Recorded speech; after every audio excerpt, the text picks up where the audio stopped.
Hai, saya Henrik Legi dari Sekolah Tinggi Agama Kristen Stark Diaspora Wamena, Papua. Hari ini saya akan membuat video pembelajaran dari mata kuliah Desain Manajemen Pendidikan Agama Kristen. Selamat menonton.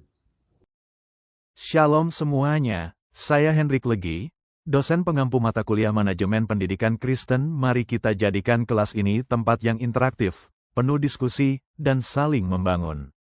Selamat datang di kelas ini, mari kita belajar, bertumbuh, dan diperlengkapi bersama. Tuhan memberkati.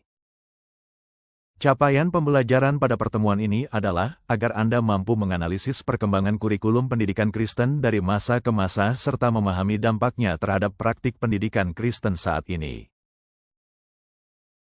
Mulai dengan memahami pengertian kurikulum. Secara umum, kurikulum adalah rencana pembelajaran yang dirancang secara sistematis untuk mencapai tujuan pendidikan.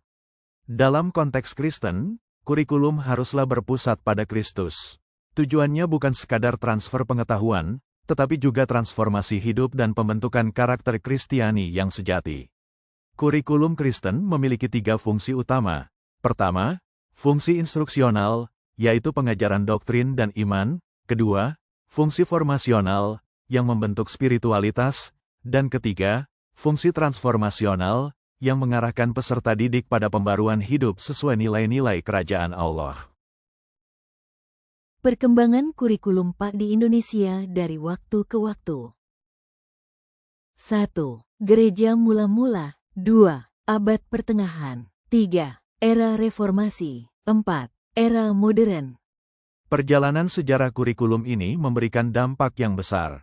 Di satu sisi, pendidikan Kristen kini lebih terstruktur, inklusif, dan kontekstual, mampu menghasilkan lulusan yang berkarakter Kristiani sekaligus kompeten. Namun, di sisi lain, tantangan sekularisasi dan tekanan budaya modern dapat mengikis fokus spiritual pendidikan Kristen. Oleh karena itu, diperlukan kesadaran untuk terus kembali pada prinsip Alkitab sebagai dasar pendidikan. Setelah mendengarkan penjelasan, saat ini Anda diminta kerja dalam kelompok melakukan analisis dan perbandingan perkembangan kurikulum pendidikan Kristen. Buatlah perbandingan kurikulum dahulu dan kurikulum sekarang dari segi fokus kurikulum, metode yang digunakan, apa nilai-nilai inti dalam kurikulum. Cermatilah kasus berikut, sebuah sekolah Kristen di daerah perkotaan menghadapi tantangan menurunnya minat belajar Alkitab di kalangan siswa. Berdasarkan pemahaman Anda tentang sejarah kurikulum pendidikan Kristen, strategi apa yang dapat diusulkan untuk mengintegrasikan nilai-nilai Alkitab dalam pembelajaran modern?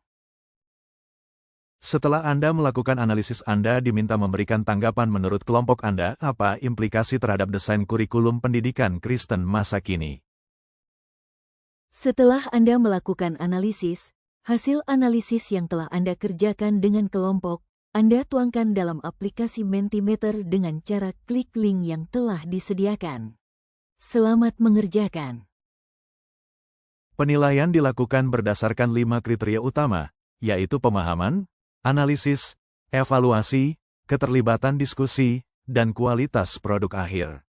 Pada aspek pemahaman, mahasiswa dinilai dari seberapa mendalam mereka menguasai konsep sejarah kurikulum dan mampu mengaitkannya dengan nilai-nilai iman Kristen.